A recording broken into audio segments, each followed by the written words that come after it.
வணக்கம் தோழர்களே. இன்றைக்கி ஞாயிற்றுக்கிழமை, அதனால் ரெஸ்ட் டே, நோ எக்ஸசைஸ், பாடிக்கு ஃபுல்லாக ஃப்ரீயாக இருக்க விடணும்.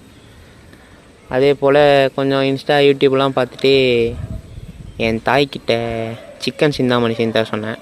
இன்றைக்கி ஒரு நாளாச்சு நீ எனக்கு சமைச்சு தடான்னாங்க. சரி ஓகே அப்படின்ட்டு கோதாவில் இறங்கியாச்சு.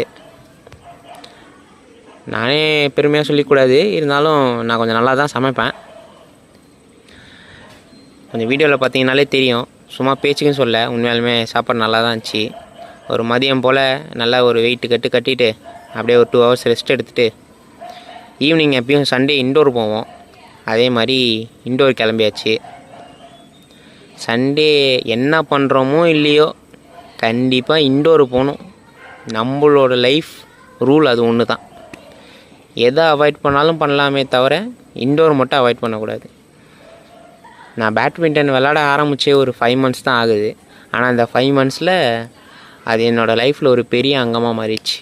இப்போ பேட்மிண்டன் இல்லாமல் என்னால் இருக்கவே முடியாது, வாய்ப்பு கம்மி தான். இந்த மேட்ச் விளாண்டது எல்லாமே நல்லா தான் போச்சு. நான் ஆசைப்பட்ட மாதிரி ஸ்மாஷும் நிறைய கனெக்ட் ஆச்சு. அதனால் ஒரே குஜால்ஸாக இருந்தேன் நான். விளாட்னா எல்லாருமே நல்லா தான் விளாட்னாங்க இன்றைக்கி. அப்படியே ஃபுல்லாக ஹாப்பியாக போச்சு.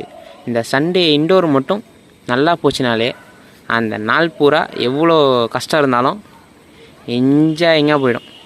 அப்படி ஒரு இம்பேக்ட் கொடுக்கும் இந்த பேட்மிண்டன் என் லைஃப்பில். அப்புறம் அப்படியே கொஞ்சம் கொஞ்சமாக என்ஜாய் பண்ணோம். என்ன இன்னும் கொஞ்சம் நிறையா மிஸ்டேக் பண்ணுவோம் தான், ஆனாலும் அந்த மிஸ்டேக்ஸையும் என்ஜாய் பண்ணலாம், அந்த மாதிரி இருக்குது. கற்றுக்கிட்டு அப்படியே என்ஜாய் பண்ண வேண்டியதுதான். இவன் தான் சத்தி.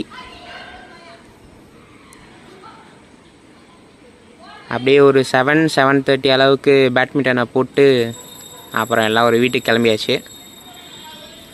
நானும் நல்லா ஃப்ரெஷ்ஷப் ஆகிட்டு இன்றைக்கி தயிர் சாதத்தை சாப்பிட்டு முடிச்சிட்டேன். என்னால் முடியும்னா அவங்களால முடியும். நம்ம தான். டாடா.